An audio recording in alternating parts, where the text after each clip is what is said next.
In today's segment, we're going to focus on those first year or less than a year tenured employees that you've may have just brought on. And you need to identify if they're the right fit, right culture.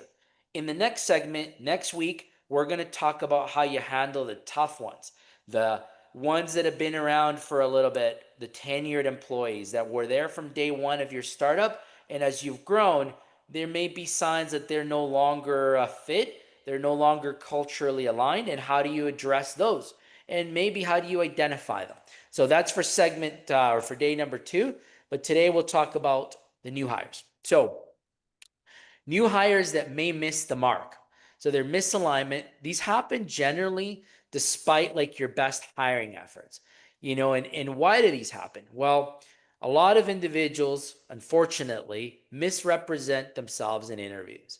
They either overextend their experience, their qualifications, and as an employer, you may just not be asking the right questions that are thorough enough to identify those individuals at that point.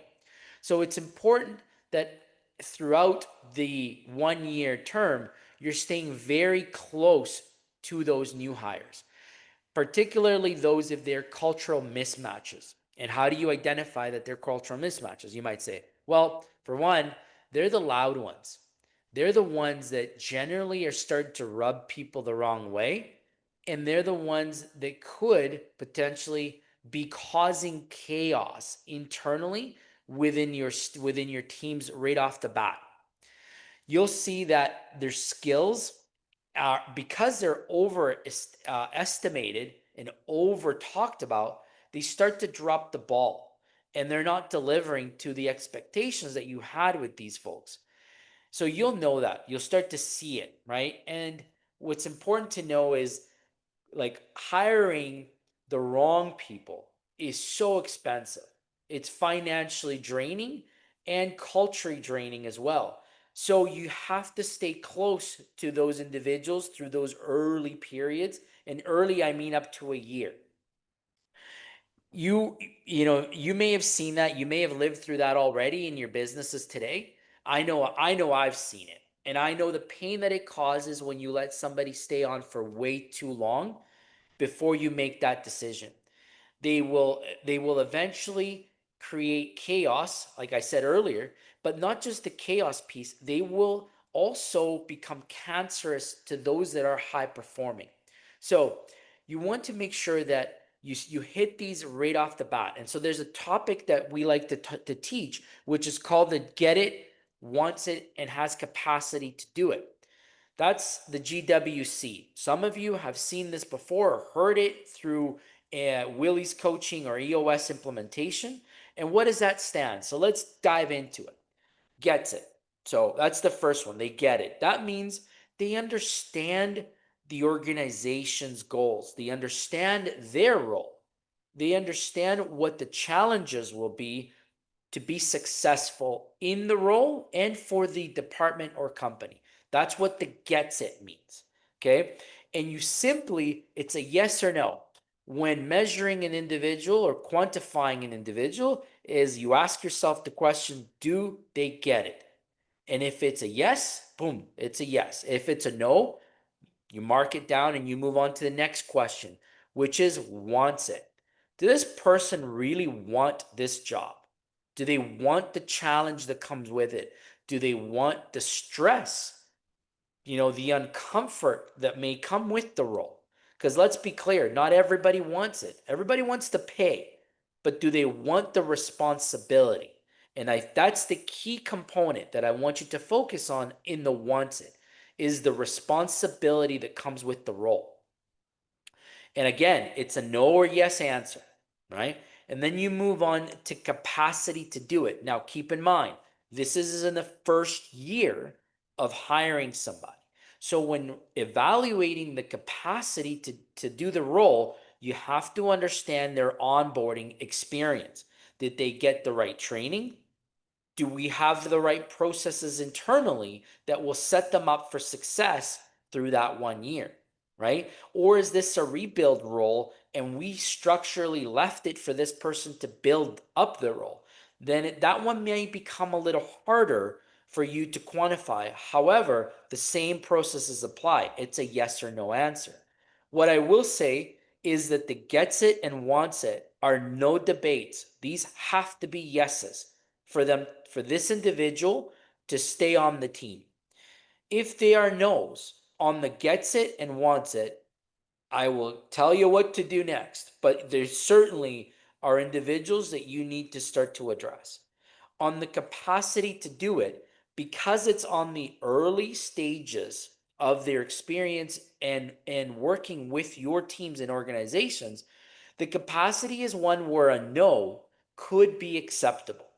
Again, it ties back to what was their training like, what was their onboarding like, and what was the role preparation like. And so that leads me next into what do you do? Like, what happens once you've identified the individuals that don't get it or don't want it and don't have capacity to do it? I like to implement a quick 90-day review process that I call a PIP. Some of you have heard this before, and what it stands for is a performance improvement plan. This is a tool, folks, that I have to tell you, most organizations and most leaders fail to use. It is something that I have seen so many times when I go to introduce it.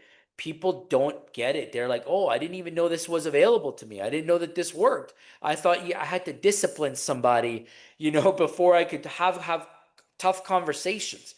And you don't.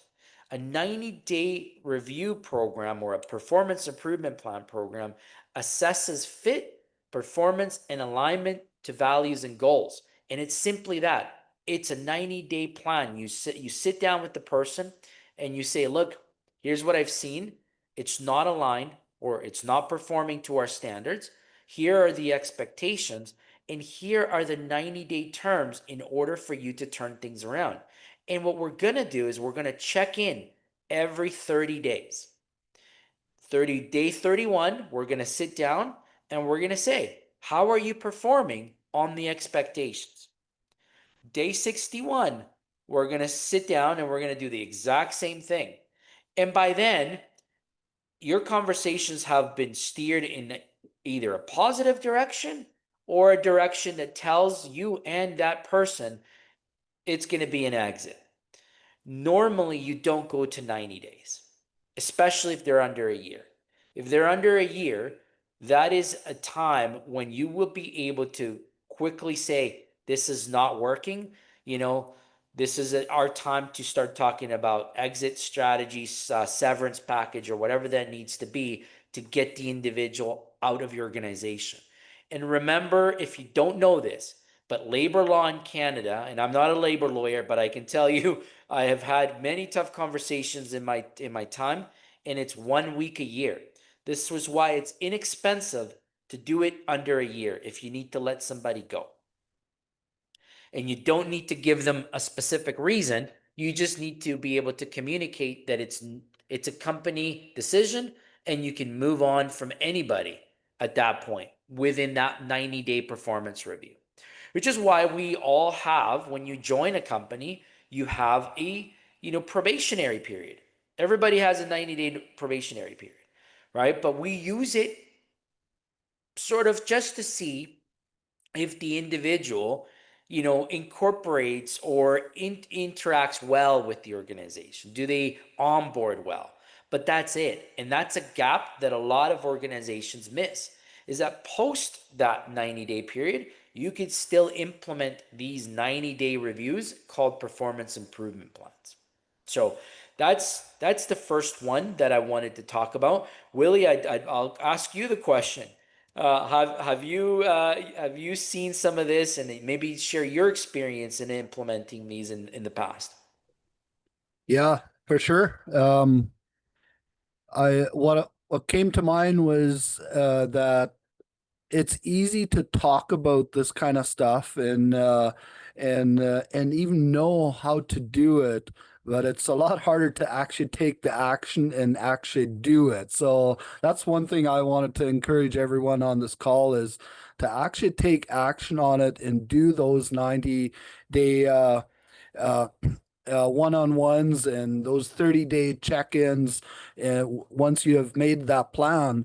But where we started doing it, I think it was back in 2018 or 19, and we really stuck with that. When we would hire a new person, we had even in our system, we would get a reminder where a Mhm. person was I think it sent us a reminder a couple days before 90 days, and it was as a leadership, our leadership team got all an email saying this person is coming up for the 90-day review. Is this something that we have made our decision on? And so all those things that we put into place, man, I can just say it helped our business so much to have a better team as we built this out.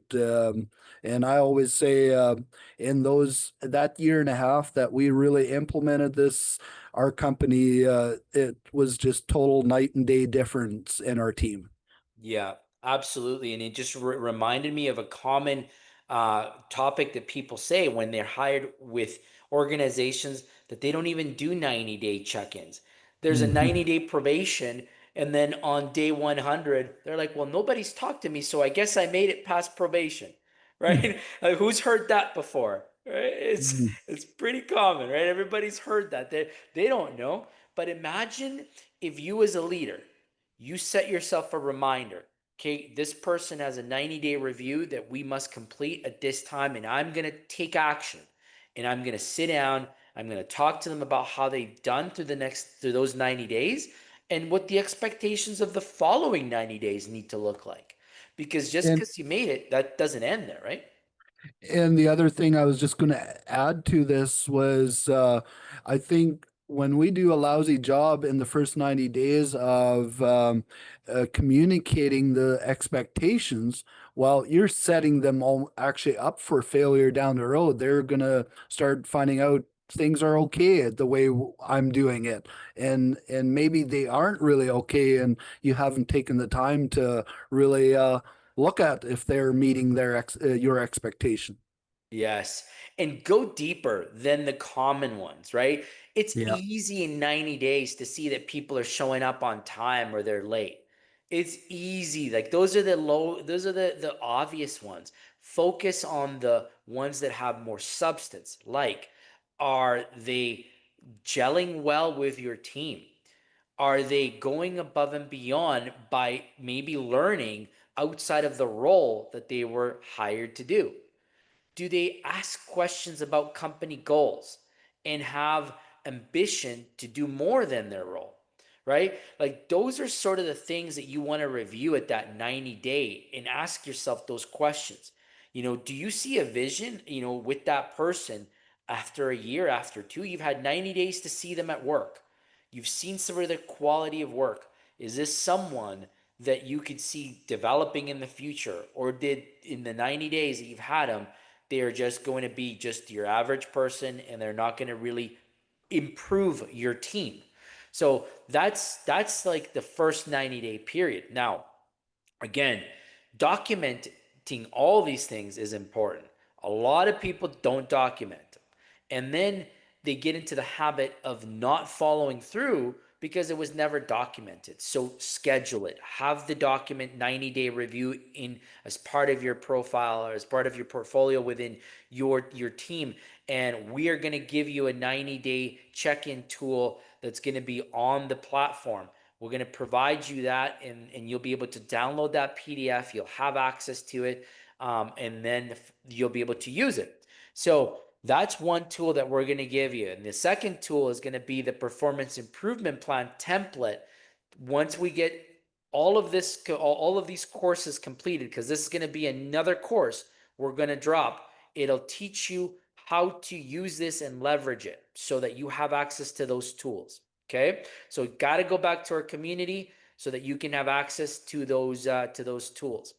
Now, let's say that you've documented it, you've got people already like reviewed, you've gone through the GWC component, and you've now determined that you've got a wrong person but right seat. That means that this is a person that just doesn't fit the organization, but is the right seat, meaning that they're sitting in a role that they're capable of delivering expectations to. They either have the skill set or the work experience that allows them to be successful, but they're just bad for your organization. So you have two choices. You can coach them or you can let them go. Those are the two coaches, those are the two options that you will have for a wrong person, right seat. Okay. And so it's going to be up to you on how you're going to be able to determine that and what is best for your business. The third matrix or component in which that person might land after you've done the assessment is right person, wrong seat. That means, man, I really like this person. They fit culturally, they're aligned with their core values. They add energy to the team. They do a lot of the good things that we like to see, but they're just not successful in the role that they're at in today. So, what do? You reassign quickly, meaning you sit down with that person. And like I'll tell you from experience, I had one of those today, or sorry, this week. Great individual, has been with the organization for a number of years, over 20 years, aligns, it has the experience, but now the seat has outpaced his skill set, meaning this individual can no longer keep up with the output of the job. So we sat down and we said, look, this is what we see. This is where I think you're going to continue to add value. It's going to be a role shift for you. And the individual said to me, you know what? I actually was waiting for somebody to give me this option because I see that I'm going to be better off doing more of that type of work than the one that I'm currently doing.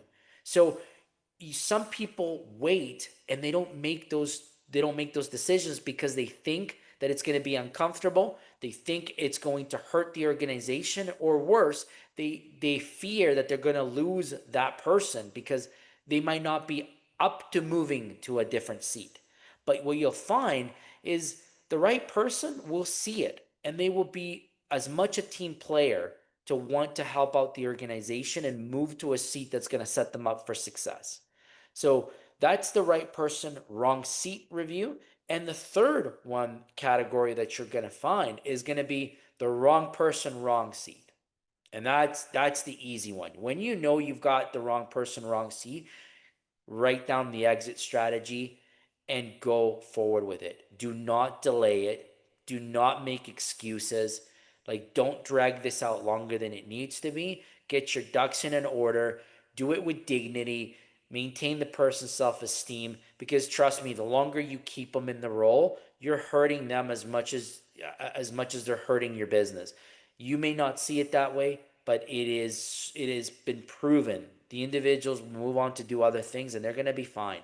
So take And action. No, go ahead, Hector, Willie. when you're talking about the exit strategy, can you share a specific exit strategy, how you deal with that kind of strategy or exit? Yeah, absolutely. So depending on, Willie, I think you may have froze. Can everybody else still see me? Yeah. Okay. Perfect. All right. Oh, there's Uh, Willie. uh, Sorry, Hector, you were cutting out there for a bit. Okay, yeah, I don't know if it was you or me, but it was sort Oh, of okay. freezing up. So to answer your question, how I prepare for an exit strategy, the first things that I'll do is that I'll evaluate any historical documentation that we may have had with the person, right? Remember, I said document everything. Is this a person that we've had coaching sessions with before? Have we suspended this person? Have we written them up? Have we had any of those? If we don't have anything on file, okay, then this is one direction I'm going to take, and I'm going to look at, okay, how long have they been here? Based on length, based on tenure, I'm going to prepare a exit strategy with a severance. And that will mean that I will pay an adequate amount of funds to remove the individual from the organization based on the Canadian Labor Code expectations. Okay. Again, the minimum is 1 week a year, but you never truly want to pay the minimum. You always want to do at least 1 or 2 weeks above that, to cover yourself and to, again, maintain dignity, do it with a fair and equitable way. And remember that these are humans. These are people. There's some accountability that falls back on you as the leader because you made a wrong hire.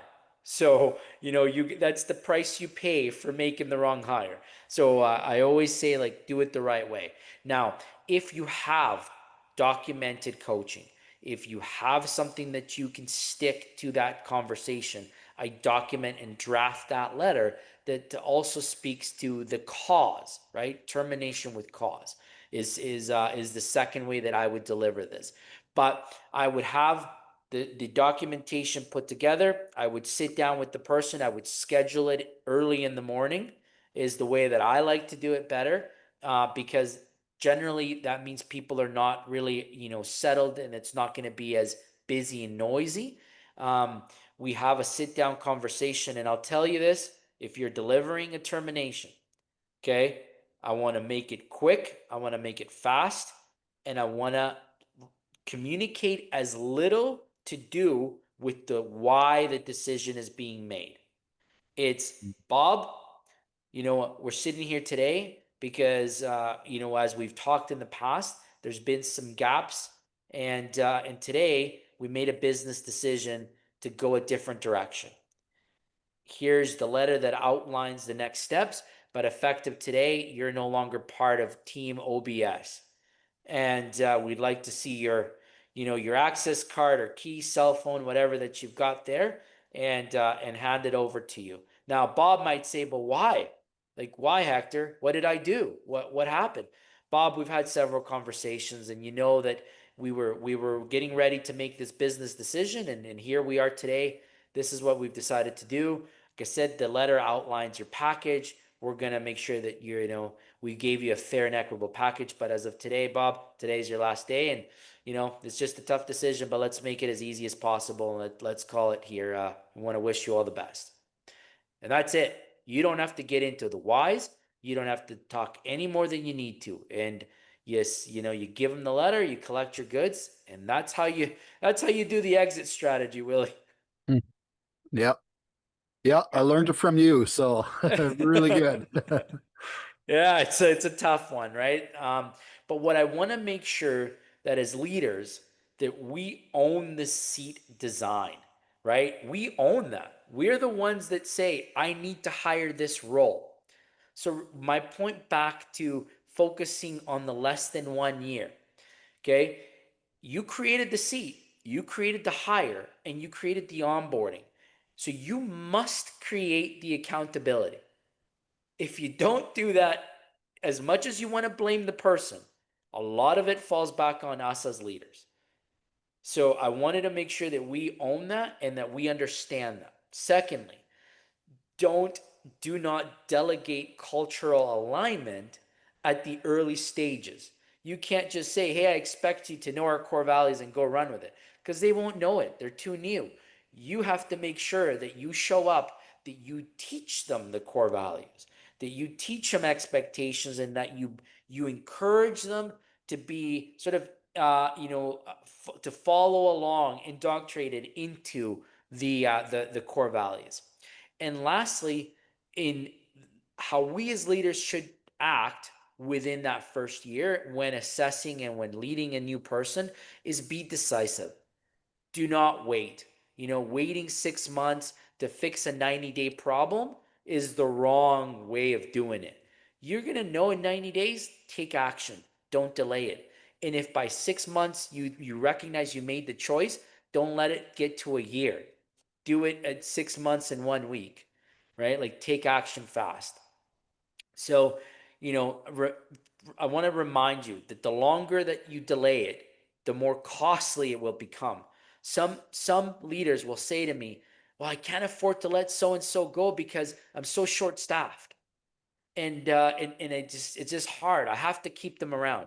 Well, the longer you keep them around, they're destroying your culture, and the worst results you're going to get. So if that's not valuable to you, then I don't know if the dollar amount that you're losing is valuable to you. So I wanted to make sure that we ended sort of the coaching piece and the talking piece around that, But remember that once you get really good at hitting on the first year and the early onboarding, then we get into the tough ones, which is the more tenured ones, the ones that have been there 5 years, 10 years, or longer. And how do you address some of those challenges? So, yeah, Willie, what are your thoughts as we close off right person, right seat here?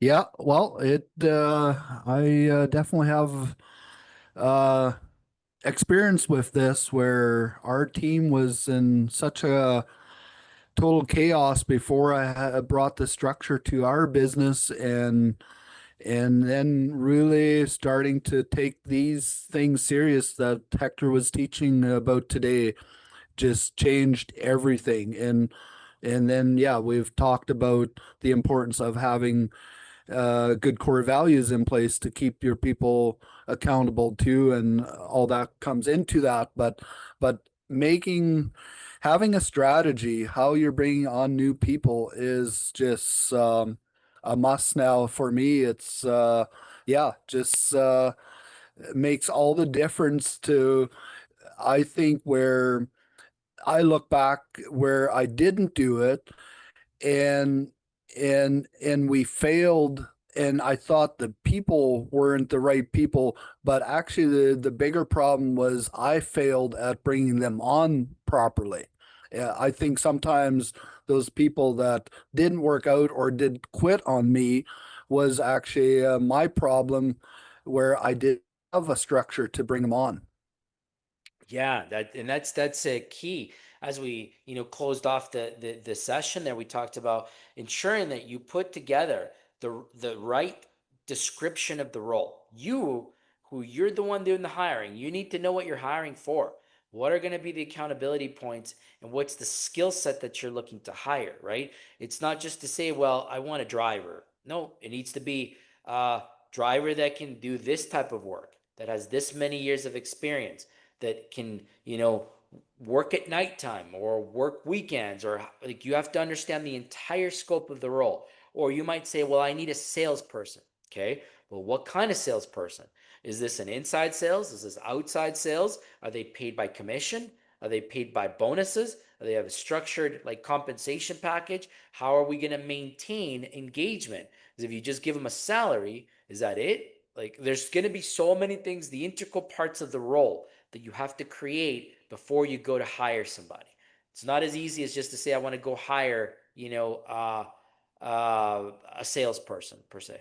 But yeah, good stuff. Let's open it up to the room. Let's see what questions the folks have. Let's maybe start with Daniel. I think you're the first one that I see on my screen, so we'll go with you, Daniel. Yeah, I think right on. I mean, we went through kind of the same talk when we got you to, or Willie got you to come into our company personally and talk about letting people go that were toxic to the community or to the company, I guess. Hmm. Um, and the culture. So it is very important. We've done it twice now, and each time it has made a massive difference for the leadership team. It's made it easier for us, and we find new guys that actually want to do what the company wants them to do and be part of the culture that we have created. And it also shows the other employees that we do take it seriously, that Right. this isn't just something that's optional. That's amazing. That's so good to hear. Good on you, Daniel, that you've implemented what we've talked about, and that's great. That you hit it right on.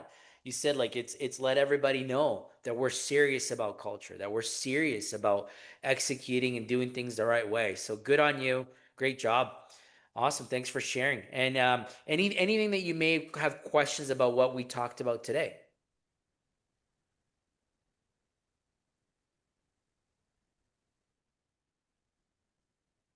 No.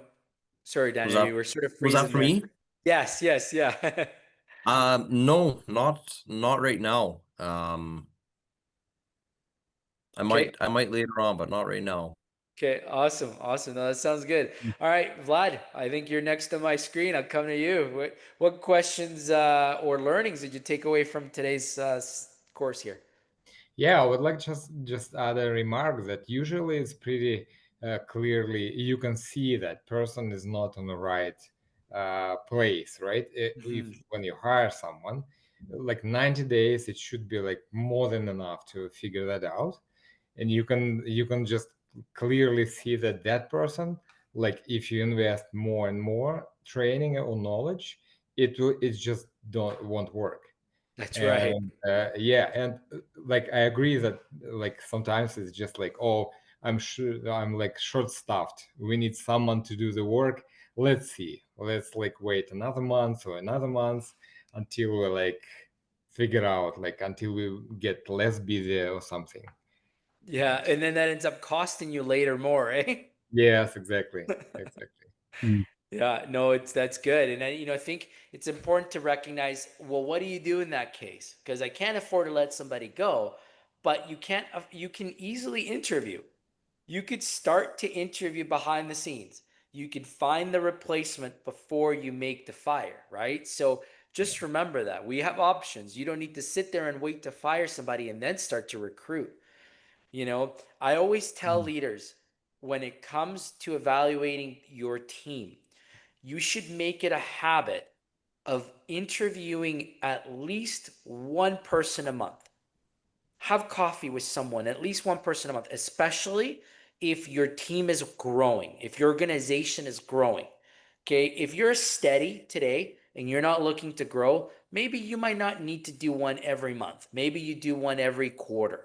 But that should be to high grade any of the individuals in your team where you might have questions about their fit, right? So interview, set up coffees with people, and you never know when you're going to find that person that will join your organization and that will ultimately replace some of the wrong seat people. So that's sort of a best practice that I always use, and it's helped me many times in my career. And so, yeah, we'll move on to Peter. Peter, what questions do you have for today's learning here? I got an interesting one. So what if you're in the right seat and it's the right person for the company, but the company is really toxic? Yeah, then the ownership's got to go. and Uh, and I say that with a giggle because Willie, we know that we had to do that, eh? Mm. but no, it's actually really, really amazing how you guys bring this out to light because I never thought about it that way. I'm about to hire my first person here, so I'm really glad that you guys talked about this because then I can talk to her about that and say, this is my expectations. This is what I would like to see, and let's see how you do it within 90 days. Hmm, So excellent. that was my take from it, and I really appreciate you guys bringing that to the table. Perfect. No, it's great, Peter. Yeah, be clear on your expectations and set the date. Say we're going to talk about it in 90 days. And that way, then we're going to have a structure review, how you did, what's working, what's not. And once I'm sure you're part of the community, but once you're there in these course drops, you'll be able to have access to the PDF and you'll see it's very simple. It's not that complicated. It's literally two questions of asking from that person's perspective and you answering them of what's working and what's not through that period and then itemizing it. Yeah. Right. So Awesome. Thanks, yeah. Hector. Yeah. Thanks, Peter. All right. James, I know you're driving, but what questions do you have there for us? Yeah, I missed quite a bit of my service has been really bad, so I missed some of it, or probably more than I would have liked to. But I think probably the main thing for me is I actually had one of my lead guys come up to me on Monday asking if we were still hiring. Somebody had asked him why our website was still showing we were hiring. And then he outright asked me, is one of us getting replaced or why are you still looking for more employees? And I told him no, but you never know what the future holds and you know, so yeah. I think it kind of just made them think, that maybe they should appreciate or take it more serious. I love that. That is so true, James. It happens. And in fact, I got a story to back that one up. But I think, Willie, you're looking like you want to share something. No, go ahead with yours first. Okay, yeah. So just last week, we actually had an individual that I've been looking to bring on to our team. Great guy. I've worked with him in the past, many years in the transportation world from my Manitoulin days, and I brought him to Calgary to tour here and to see the culture, to see if he's going to be a fit as much as we're going to be a fit for him. And when I introduced him to our operations team, I didn't tell anybody what the role was that he was going to be here for. I just said he's here for an operations role. And then the dispatch team got a little worried. They were wondering, is this guy here to come replace one of us? And Vlad, I don't know, maybe you could share how that went because it was your team. Yeah, I literally received like right away several like chats, and basically from people who we were talking about that are kind of not perfect fit for the team for now. Yeah, and like it tells me like how they were kind of thinking about what's going on, and yeah, so basically from like people who are working like really hard, they didn't ask me anything like who was that or like, but people who are probably not confident, Hmm. yeah, yeah, That's exactly it, right? So right away, you could see the power that something like that could have. And it's not about scaring anybody. That's not the intention. It's about letting people know that you have high standards for your team and that you're going to continue to bring in the right people. I always say, like, think of your teams like sport organizations, and you're the general manager. Your job's to go find the right talent and bring the right talent in, right? And in some years, you have no changes in your team, but some years you have to let some people go to free agency and then you got to bring some other ones in. So, bringing them through or letting them know you have an ad out there keeps people focused on doing the right thing. So, that's a really good one, James. And thanks, Vlad, for sharing that one too. Yep. Yeah, awesome. Well, Willie, that's the topic, for today, and I can't wait to really get on to the one with the little bit more meat, which is the wrong person that has already moved on into other areas in the business, but no longer fits the organization, right? So it's going to be a little bit more meaty. It's going to be a little bit more tougher because those other people have history in the organization and they have seen it. They have established expectations themselves, and they're going to be a lot tougher to deliver. But I can't wait to talk about that next week. So I'll pass it to you there, Willie. Hey, There you are. my service here I don't think is the greatest. Can you hear me now? Yeah, we can. Yeah, yeah. Oh, okay. Okay. Yeah, I was thinking about here also asking the question like me and Hector meet every week and we decide kind of what kind of topics we want to bring to this community. And I'd like to ask, are there certain topics that you are thinking you wish we would bring here to these weekly calls? So yeah, if anybody has some kind of challenges that they would like a lesson on, feel free to share that with us.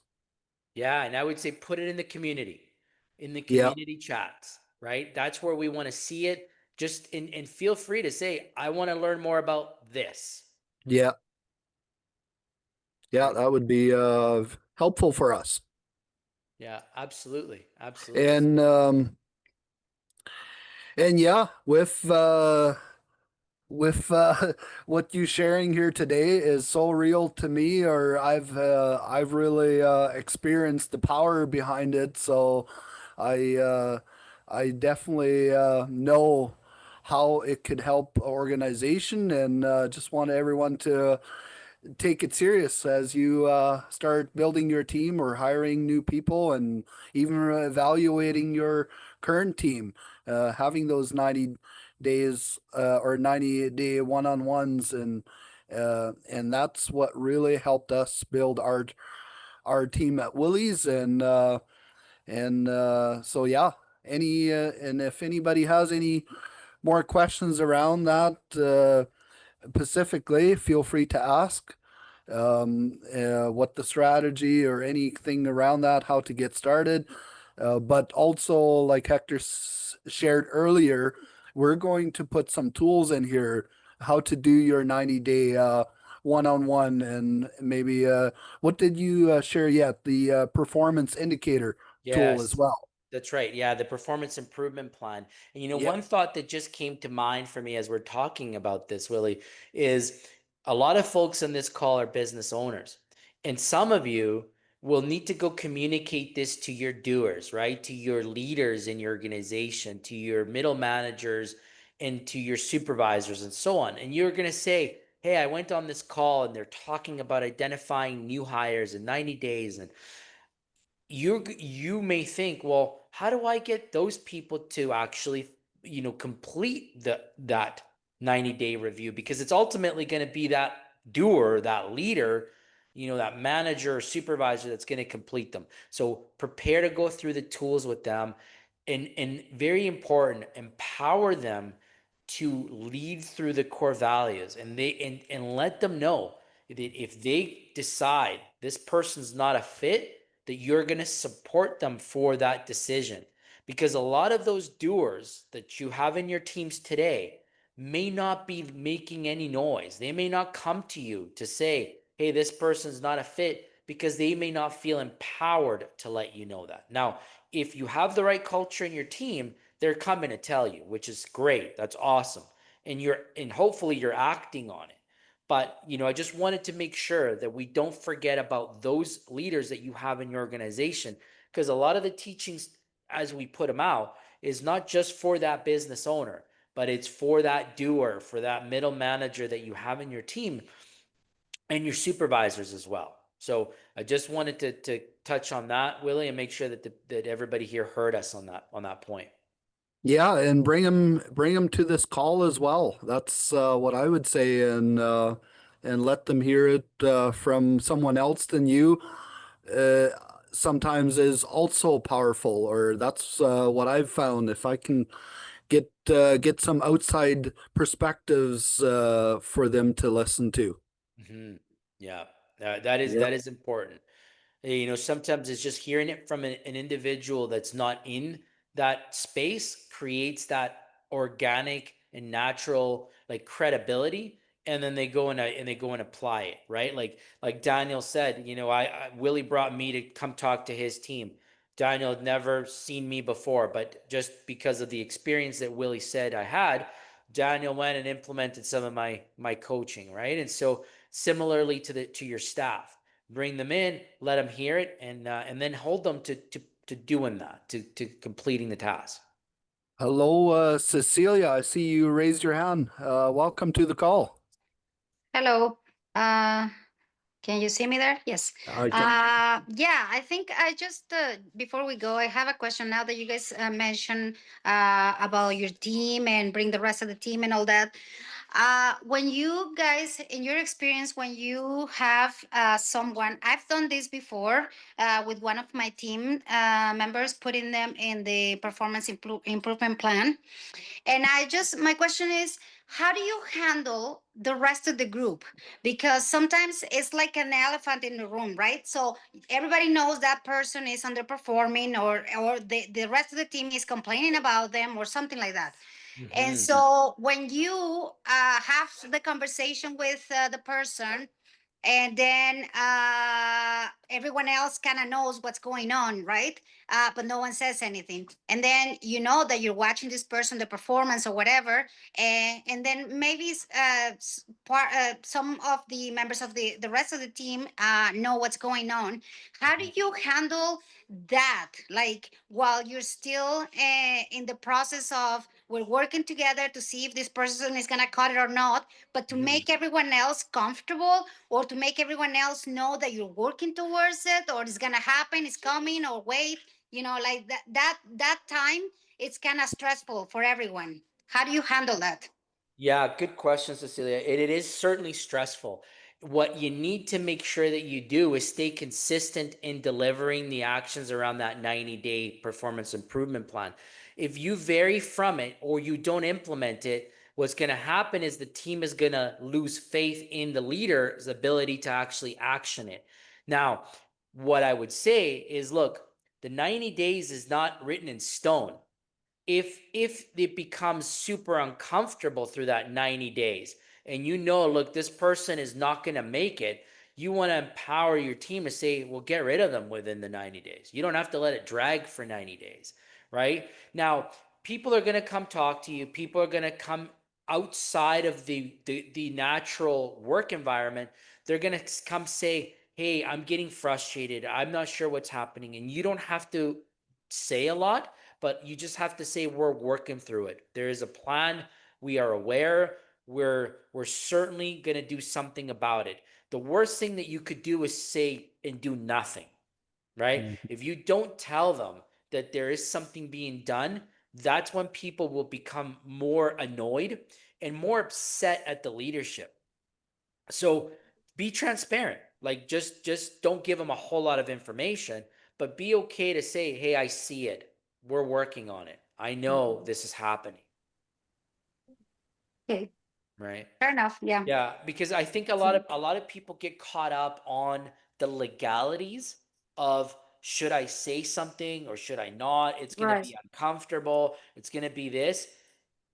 They're all adults in the room, or they should be, right? And so it's okay to say, hey, we understand it, we see it, we're working through it.